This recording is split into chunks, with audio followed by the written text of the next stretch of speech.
Boa noite, igreja.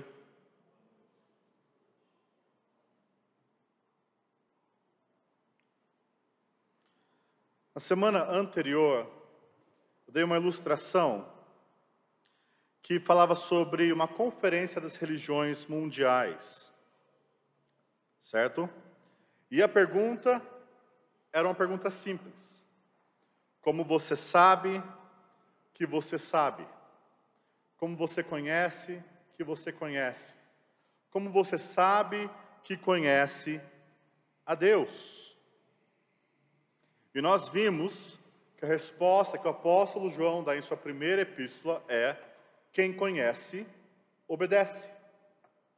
E no final eu trouxe a ilustração que Jesus aparecia lá e Jesus respondia: ora, eu conheço meu Pai, eu falo igual ao meu Pai, eu sinto igual ao meu Pai, eu ando igual ao meu Pai.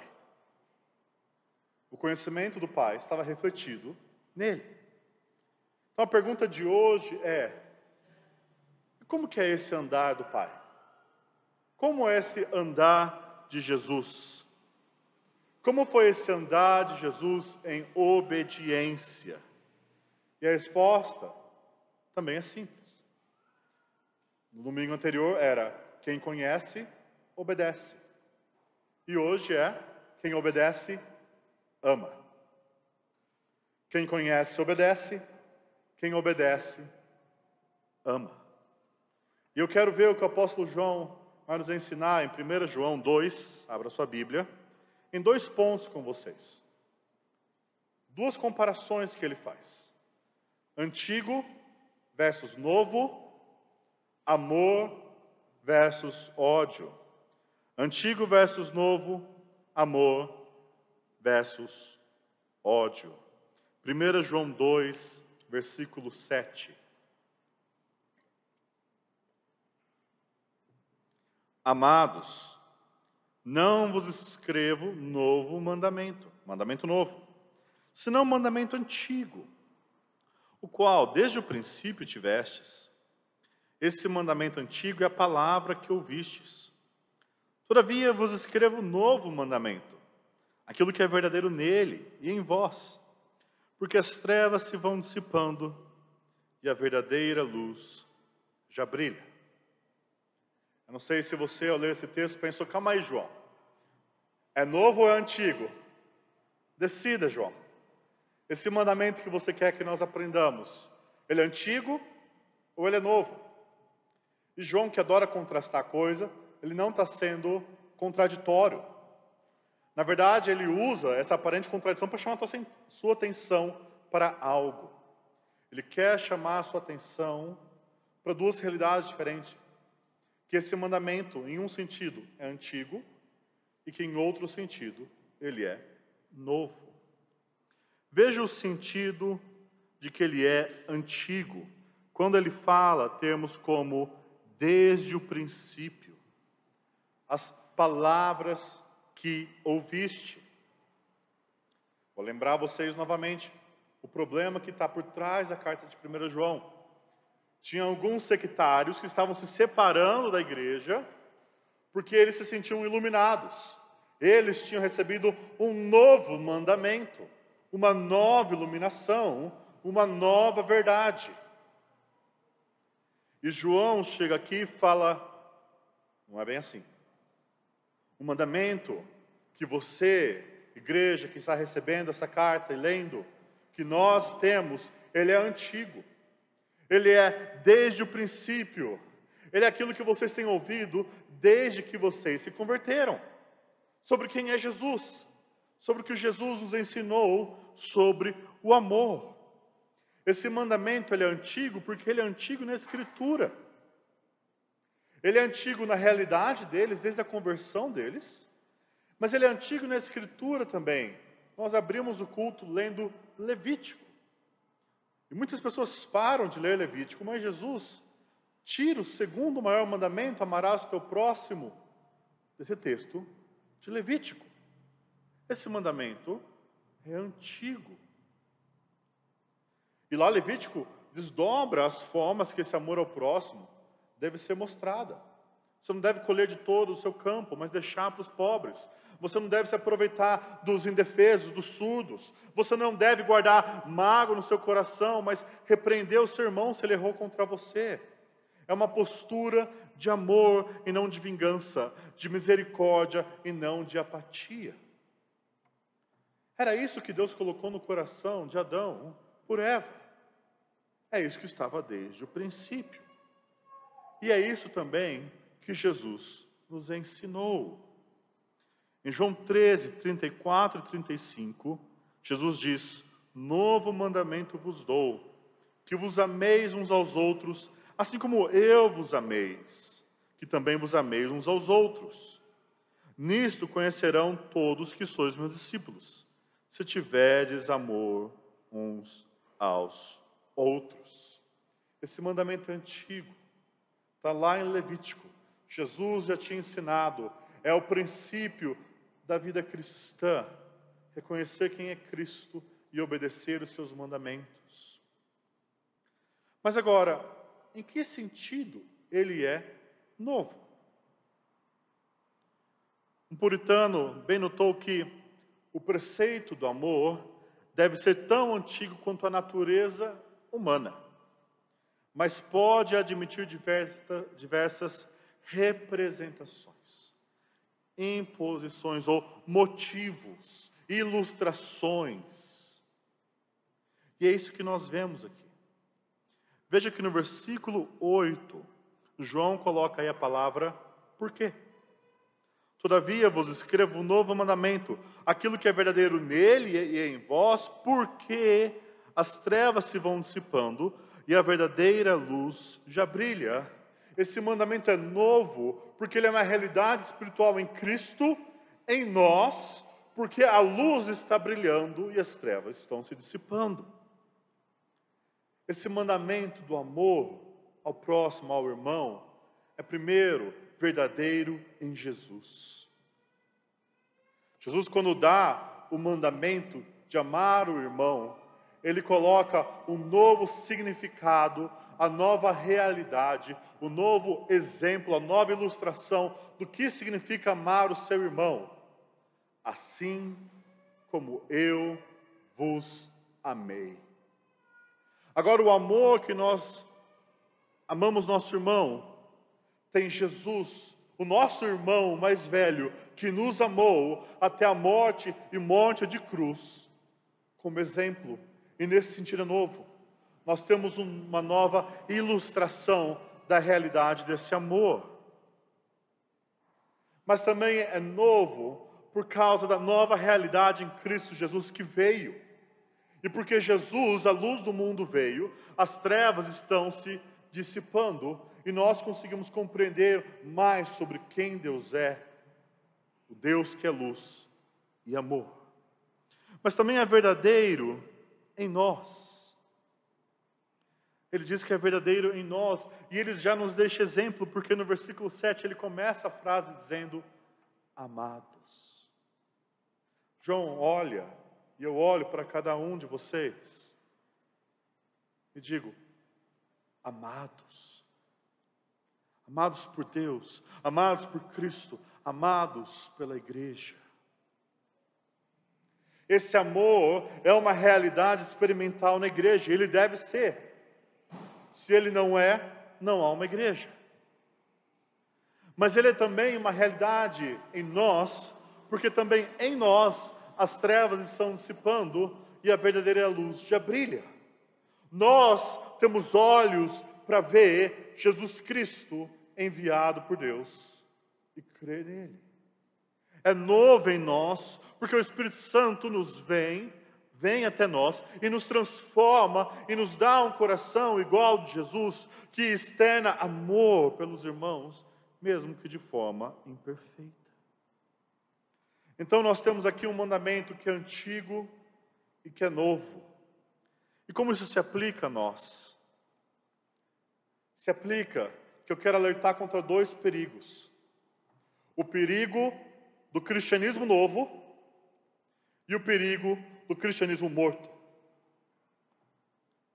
O perigo do cristianismo novo é igual àqueles sectários que vêm trazer uma nova doutrina, um novo mandamento, uma nova coisa que você deve crer, que não consta no ensino de Cristo, que foi refletido no ensino dos apóstolos, que nos foi consolidado na Escritura.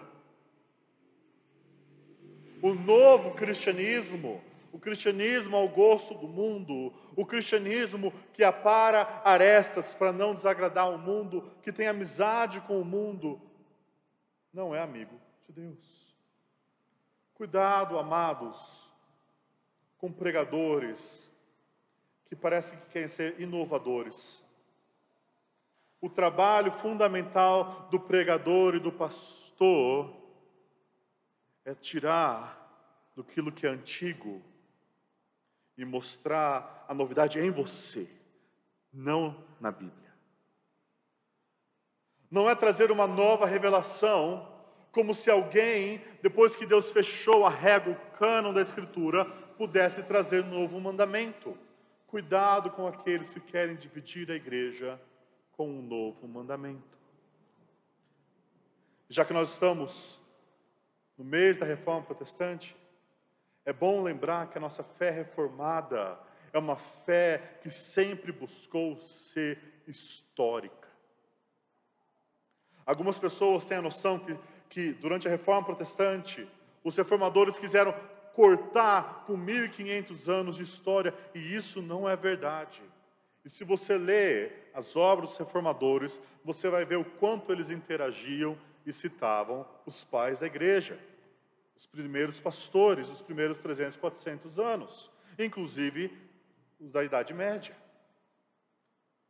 Os reformadores afirmavam o solo da Escritura, ou somente a Escritura, não no sentido que nós podemos desprezar a história da igreja, mas no sentido de que a Escritura está acima de toda a história da igreja. Está acima de todo pastor, está acima de todo magistério, está acima de qualquer outro que queira nos impor um novo mandamento, uma nova fé.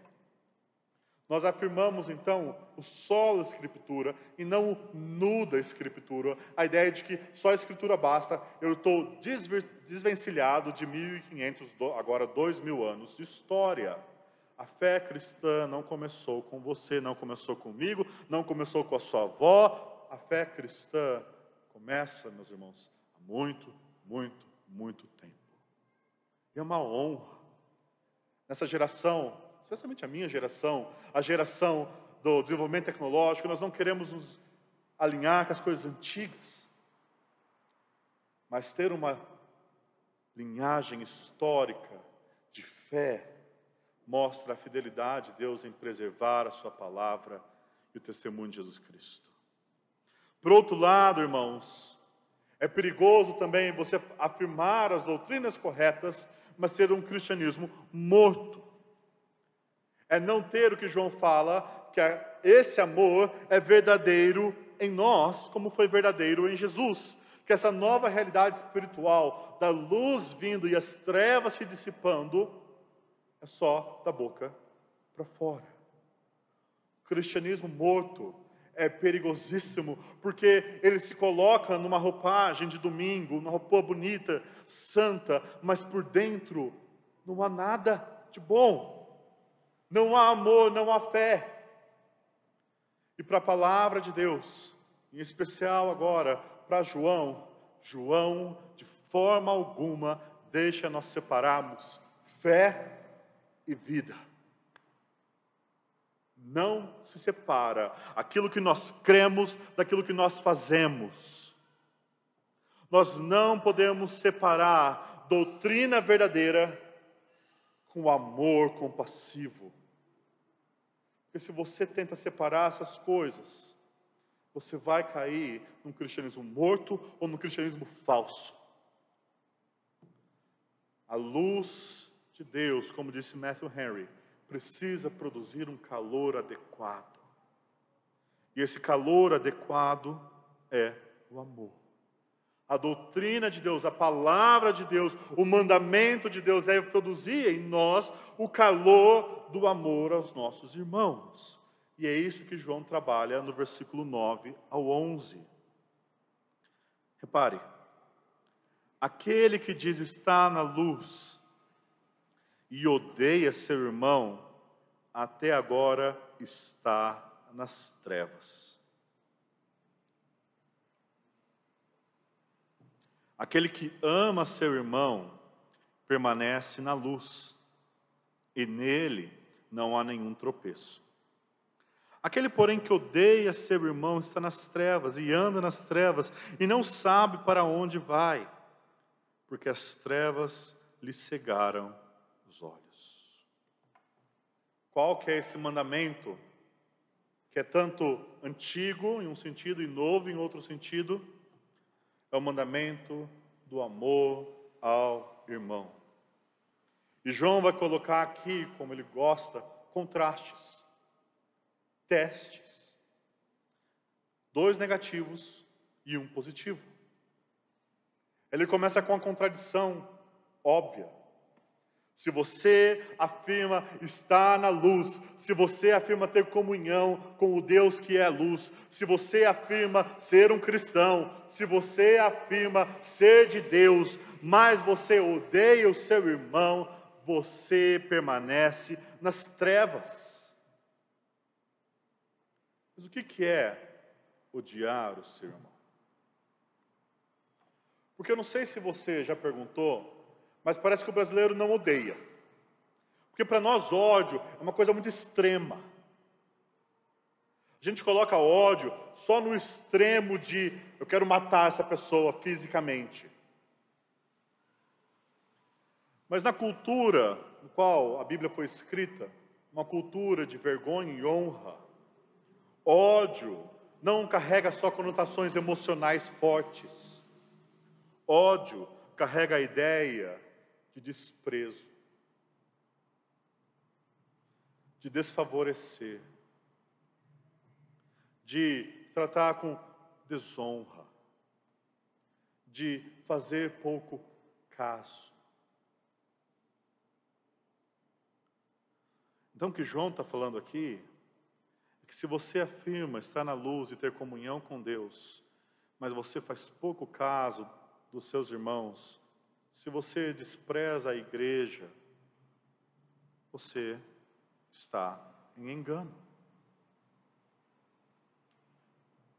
Se a sua comunhão com Deus não leva você a buscar comunhão com o próximo, com o teu irmão, com aqueles que seguem a Cristo, você está em trevas. João diz que você está nas trevas, anda nas trevas e não sabe para onde vai. Alguém já brincou de gato-mia aqui? Lembro de na casa da minha avó, a gente brincava de gato-mia, tudo escuro, e alguém sempre batia o pé. E sempre saía choro no final, era assim que acabava a brincadeira. Porque no escuro você não sabe para onde você anda. O que João está falando é que se há esse desprezo, esse ódio pelo povo de Cristo, você está numa realidade espiritual que você não consegue discernir o que é verdadeiro do que é falso. O que é de Deus e o que é do maligno. O que é a verdade e o que é o engano. Você está cegado pelas trevas. Você não consegue ver o óbvio. Porque quando há ódio no coração, a mente não funciona bem.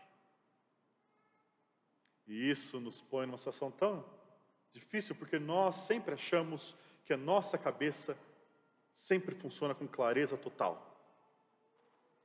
Pessoas que não pensam direito são pessoas com Alzheimer.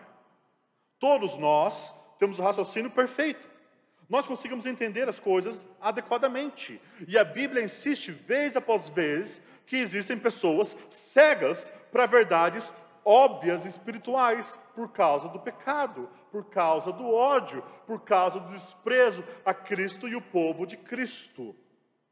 Um coração cheio de ódio produz uma mente de trevas, e não necessariamente o inverso só. Nós concordamos, uma mente de trevas produz um coração de ódio. Mas o oposto também é verdade. Um coração que odeia, que despreza, tem uma mente que não vai pensar direito as coisas de Deus. E daí João, então, afirma aquilo que é bom.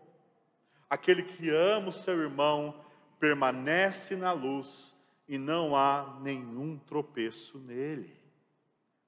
Porque aquele que está na luz de Deus, aquele que tem comunhão com Deus, revela a sua intimidade com Deus no amor ao próximo.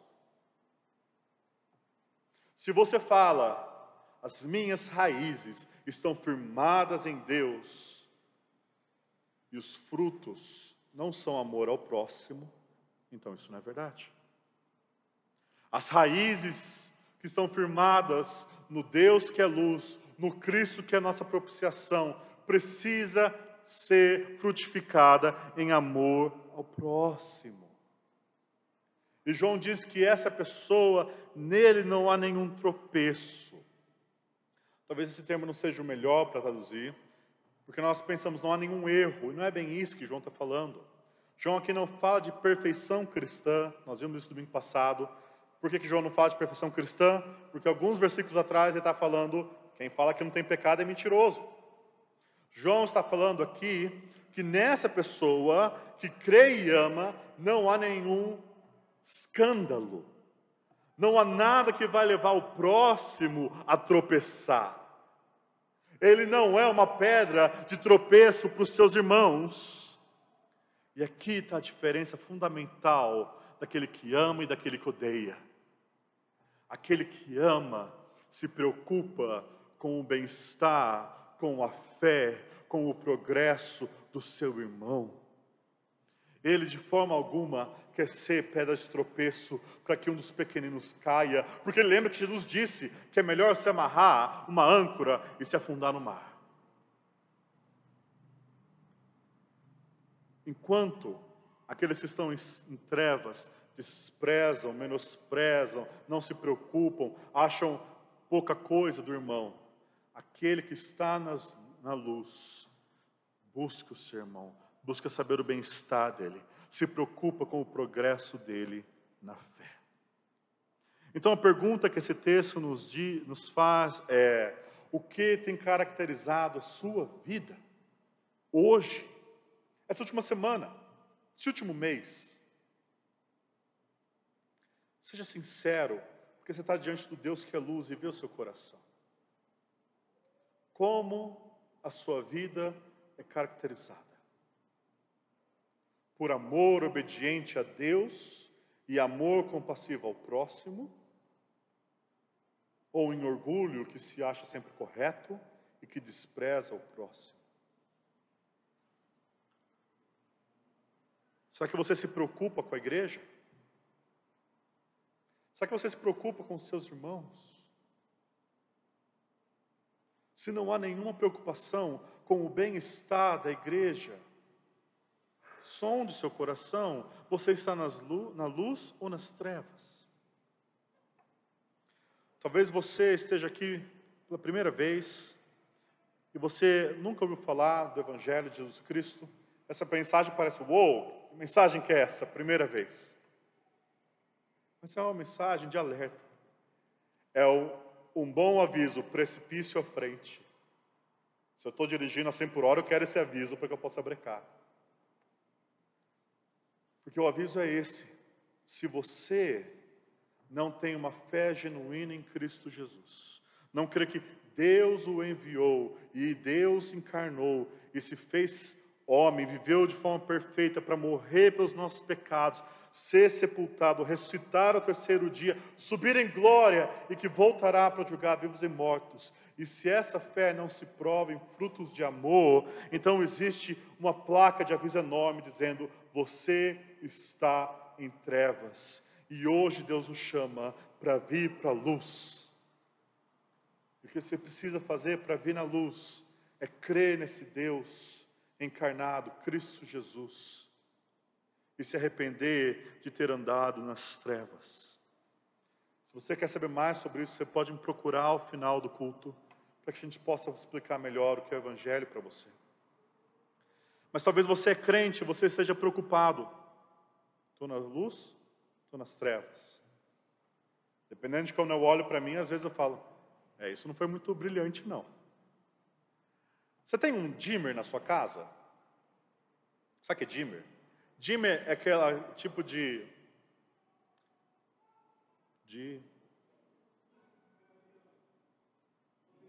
interruptor, obrigado.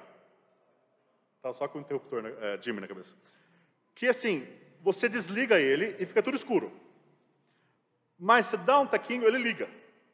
Tem luz. Mas você pode ir aumentando e vai aumentando a luz.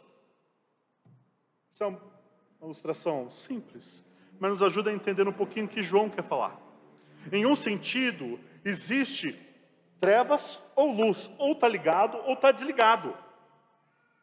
Não existe meio termo aqui. Ou você está nas trevas, ou você está na luz. Mas se você está na luz, você pode aumentar o dimmer, e as trevas irem passando, e a luz brilhar ainda mais forte. Então, o que João quer fazer aqui, através dessa disciplina, dessa chicotada, desse alerta, é que você pare de ficar diminuindo o dimmer. É que você comece a entender que a luz da revelação de Deus deve produzir o calor do amor. Porque as trevas da doutrina humana produzem a frieza do ódio. A luz de Deus é como uma aurora que rompe as trevas do engano e trazem aquele doce calor do amor aos nossos corações. Nessa sessão, começou lá em 1 João 1:6. Até aqui, João está falando que Deus é luz. Ele é luz que revela quem Ele é, revela o nosso pecado, revela a salvação, revela o caminho da obediência, revela o caminho do amor. E nós somos convidados a andar na luz como Jesus andou. Porque quem conhece a Deus, obedece. E quem obedece a Deus, ama. Porque andar como Jesus andou, andar como Deus anda, é andar em amor. Matthew Henry tem uma frase que eu quero que você guarde bem. O Senhor Jesus é o grande mestre do amor. É a sua escola, a sua própria igreja, que é a escola do amor. Seus discípulos são os discípulos do amor. E a sua família deve ser a família do amor. O mestre do amor, que é discípulos do amor. Vamos orar? Ensina-nos, Jesus, a amarmos como nós fomos amados. Esse amor sacrificial demonstrado na cruz, que nos purifica. O Senhor se importou primeiro com o nosso bem-estar eterno do que com o seu bem-estar ao ir para a cruz. Que possamos amar os nossos irmãos de igual forma sacrificial. Não para que nós sejamos aceitos, porque no seu amor nós já somos aceitos. Em seu nome oramos. Amém.